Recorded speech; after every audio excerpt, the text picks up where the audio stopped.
Morning student. आज हम मकान संपत्ति से आय शीर्षक में वार्षिक मूल्य में से दी जाने वाली कटौतियों में ब्याज की कटौती यानी ऋण पर ब्याज की कटौती किस तरीके से दी जानी है वो करेंगे।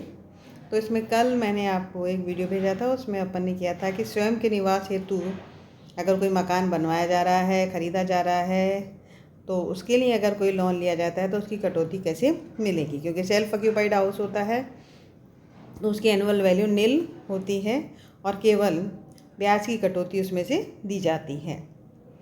अब हम आज करेंगे किराए पर उठाई गई संपत्ति के संबंध में, यानी अगर लेट आउट हाउस प्रॉपर्टी है तो लेट आउट हाउस प्रॉपर्टी के संबंध में हम इंटरेस्ट और लोन की कटौती कितनी दे सकते हैं।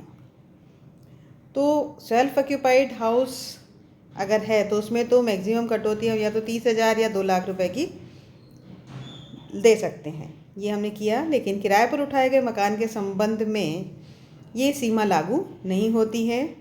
किराए पर उठाए गए मकान का मतलब है कि यदि मकान गत वर्ष में पूरे साल किराए पर उठाया गया हो या मकान कुछ अवधि के लिए किराए पर उठाया गया हो और बाकी अवधि के लिए अन्य किसी स्थान पर अपनी सर्विस या व्यवसाय के कारण वो मकान अप्रयुक्त रहा हो, या एक से अधिक मकान स्वयं के लिए प्रयुक्त होने पर करदाता केवल 2 मकानों पर स्वयं के आवास की छूट ले सकता है, ये हमें पता है। तो अगर 2 से अधिक मकान हैं तो 2 मकानों पर, किन्हीं 2 मकानों पर तो स्वयं के आवास की छूट मिल जाएगी, लेकिन बाकी मकानों को किराए पर उठाया हुआ मकान मानते हुए उस पर गणना की जाएगी।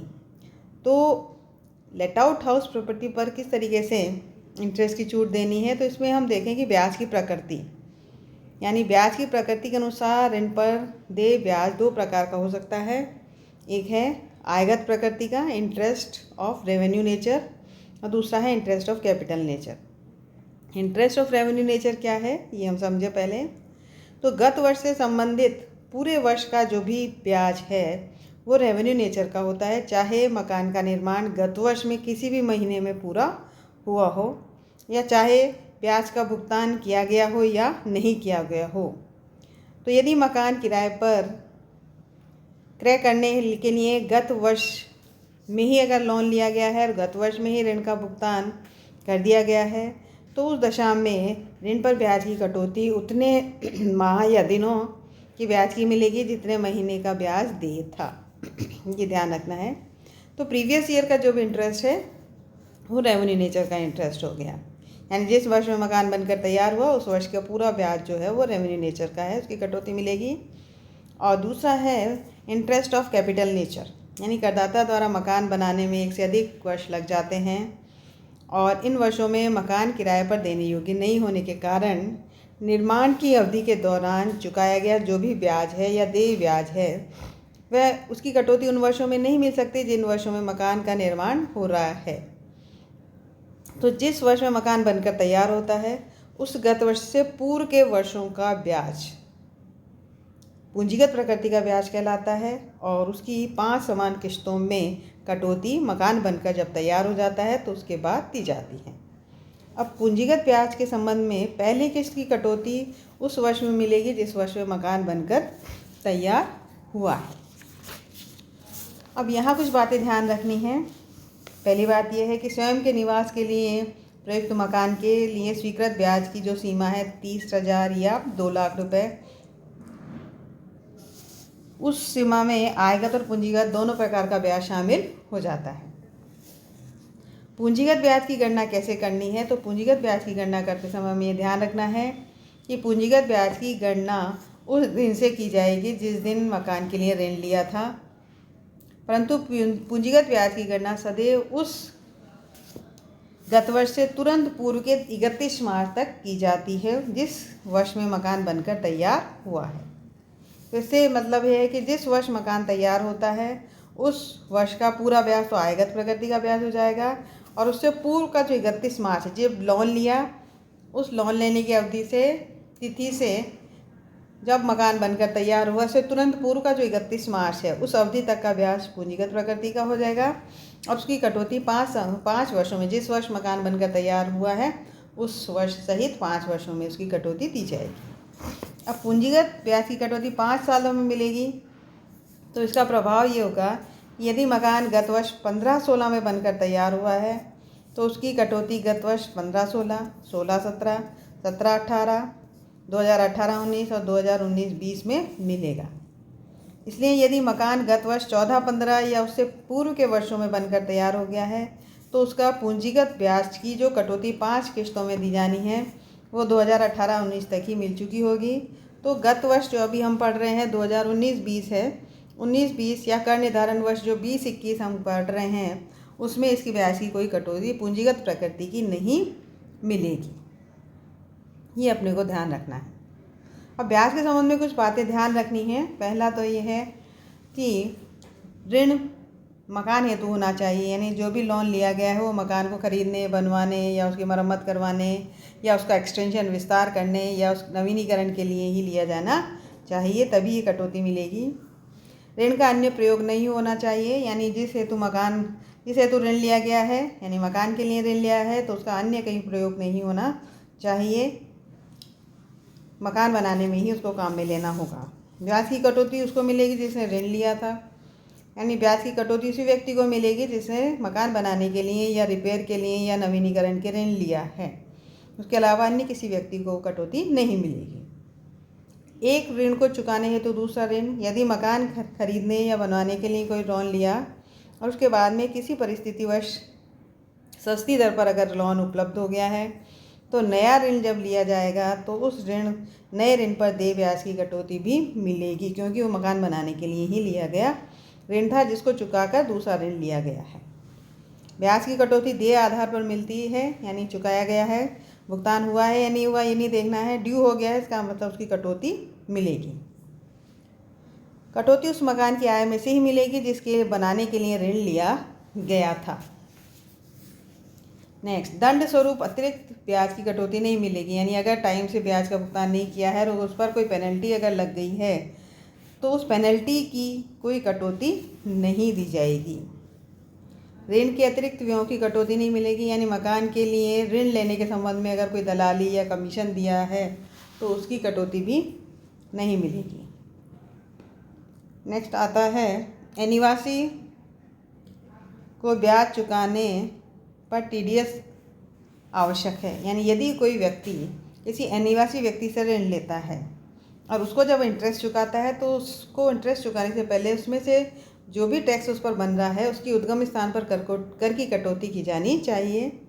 और यदि अनिवासी व्यक्ति को उद्गम स्थान पर कर काटे बिना ब्याज का भुगतान कर दिया गया है तो ऐसे ब्याज की कोई कटौती नहीं मिलेगी, यदि ऐसे अनिवासी व्यक्ति का भारत में कोई प्रतिनिधि नहीं है।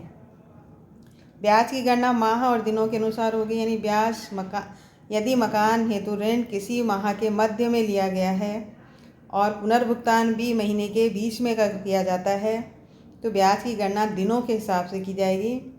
और यदि लीप ईयर है तो भी ध्यान रखना है कि फरवरी 29 दिन की होगी और वर्ष में 366 दिन होंगे। तो इसके लिए जिस दिन ऋण लिया गया है उस दिन को शामिल करेंगे और जिस दिन उसका पुनर्भुगतान कर दिया गया उसको छोड़ दिया जाएगा। नेक्स्ट आता है, यदि भूखंड क्रय करने हेतु ऋण लिया गया है, यानी अगर ये ज़मीन खरीदने के लिए ऋण लिया गया है तो इसके संबंध में कुछ परिस्थितियां हो सकती हैं कि जब तक उस ज़मीन पर या भूखंड पर मकान नहीं बन जाए तब तक ऋण पर चुकाए गए ब्याज की कटौती नहीं मिलेगी। और नेक्स्ट है, यदि मकान स्वयं के साधनों से बन जाए तो भी ज़मीन खरीदने पर जो ऋण लेकर पैसा चुकाया गया था उस ऋण पर पूंजीगत एवं आयगत ब्याज की कटौती मिलेगी। और तीसरा है, यदि मकान बनाने के लिए ऋण लिया गया हो तो ज़मीन और मकान दोनों पर लिए गए ऋण की पूंजीगत व आयगत ब्याज की कटौती करदाता को मिलेगी। यदि मकान गत वर्ष में बेच दिया जाता है तो जिस वर्ष बेच दिया जाएगा तो ये हो सकता है कि आयगत प्रकृति के ब्याज की कटौती उस दिन तक मिलेगी जिस दिन मकान बेच दिया है या ऋण चुका दिया है, जो भी पहले हो। और यदि पूंजीगत ब्याज की 5 किश्तें पूरी नहीं हुई हैं तो जिस गत वर्ष में मकान बेच दिया गया है उस गत वर्ष में पूरी किश्त की कटौती मिलेगी, चाहे मकान गत वर्ष में कभी भी बेचा गया। और जिस वर्ष में मकान बेचा गया है उस वर्ष की किश्त को सम्मिलित करते हुए भी पूंजीगत ब्याज की 5 किश्तें अगर नहीं मिल पाई हैं तो पूंजीगत ब्याज की बाकी किश्तों की कटौती उसे कभी भी नहीं मिलेगी। और यदि मकान पूर्ण होने से पहले ही ऋण चुका दिया गया है तो इस दशा में पूंजीगत ब्याज की गणना उस दिन यानी ऋण चुकाने के दिन को छोड़ते हुए तक की जाएगी जिस दिन ऋण चुका दिया गया है, न कि जिस गत वर्ष में मकान बना है। उससे पूर्व के 31 मार्च तक पूंजीगत ब्याज के 1/5 की पहली किश्त उस गत वर्ष में मिलेगी जिस गत वर्ष में मकान बनकर तैयार हुआ हो। यानी कटौती तो तभी मिलेगी जब मकान बनकर तैयार हो गया है। समय सीमा नहीं है। पूंजीगत ब्याज की गणना के लिए कोई समय सीमा नहीं है। मकान कितने भी वर्षों में बनकर तैयार हो सकता है। तो इस धारा की कटौती करदाता को तभी मिलेगी जबकि ऋण देने वाली संस्था से मकान खरीदने, बनवाने या जिस हेतु भी ऋण लिया गया है उसके जितना ब्याज उसने चुकाया है उसके संबंध में सर्टिफिकेट वो ले और इनकम टैक्स की रिटर्न के साथ फाइल करे। अब एग्जाम्पल है कि यदि एक करदाता ने स्वयं के निवास में प्रयुक्त मकान बनाने के लिए 2.5 लाख रुपए का ऋण 12% ब्याज पर 1 जनवरी 2014 को लिया और मकान का निर्माण 30 जून 2019 को पूरा हुआ, तो गत वर्ष 19-20 के लिए उसे ब्याज की कटौती किस तरीके से दी जाएगी। तो हम लेंगे computation of interest for assessment year 2020 और 21। अब हमें देखना है मकान के लिए उसने जो ऋण लिया था वो लिया था 1 जनवरी को और मकान बनकर जो तैयार हुआ है वो 30 जून 19 को। तो 30 जून 19 से तुरंत पूर्व की 31 मार्च जो है वो 31 मार्च 2019 है। तो 1 जनवरी 2014 से 31 मार्च 2019 तक की अवधि का ब्याज तो पूंजीगत ब्याज होगा। तो उसमें यानी 1/5 of interest of capital nature with effect from 1 January 2014 to 31 March 2019। तो 2.5 लाख रुपए पर 12% की रेट से कितने महीने हो गए? 63 महीने हो गए। 5 वर्ष तो हो गए जनवरी 19 में और उसके बाद जनवरी 19 यानी 31 मार्च तक हो गए। 31 मार्च तक 3 महीने और हो गए। तो इस तरीके से 63 महीने का ब्याज हो गया। ये कैपिटल नेचर का होगा। तो 2.5 लाख का 12% 63 महीने का तो 63/12 और इसका जो भी बन रहा है उसका 1/5 यानी 31,500 रुपये। ये तो कैपिटल नेचर का इंटरेस्ट हो गया। और गत वर्ष का जो 2.5 लाख रुपए का 12% की रेट से 30,000 जो इंटरेस्ट बन रहा है ये रेवेन्यू नेचर का हो गया। तो eligible interest for the assessment year तो हो गया 61,500। लेकिन एक बात ये ध्यान रखनी है कि स्वयं के निवास का मकान अगर बनाने के लिए ऋण लिया जाता है तो विदिन 5 ईयर में मकान बनकर तैयार हो जाना चाहिए, तब तो कटौती पूरी मिल जाएगी 2 लाख रुपए तक। लेकिन क्योंकि मकान बनकर 5 वर्ष के बाद तैयार हुआ है तो इसलिए यहाँ ब्याज की कटौती केवल 30,000 रुपये की ही मिलेगी। यानी मकान हेतु ऋण 1 जनवरी 2014 को लिया जो कि वित्त वर्ष 13-14 में आता है, तो मकान अगले 5 वर्षों में बनकर तैयार होना था यानी 14-15, 15-16, 16-17, 17-18 और 18-19 में, जबकि बनकर तैयार हुआ 19-20 में। तो इसलिए ब्याज की छूट केवल 30,000 रुपये की ही से मिलेगी। और जिस वर्ष मकान बनकर तैयार हुआ है उस वर्ष का जो भी ब्याज बन रहा है वो पूंजीगत प्रकृति का है, वो पूरा 30,000 रुपये की छूट उसको मिलेगी। अब इनके अलावा यानी वार्षिक मूल्य में से इनके अलावा अन्य कोई छूट करदाता को नहीं मिलेगी। यानी अगर उसने कोई इंश्योरेंस प्रीमियम या लैंड रेवेन्यू या राज्य सरकार को कोई टैक्स दिया या भूमि का किराया दिया, तो ऐसा कोई भी भुगतान अगर किया है तो उस राशि की कटौती मकान संपत्ति के आय में एनुअल वैल्यू में से नहीं दी जाएगी।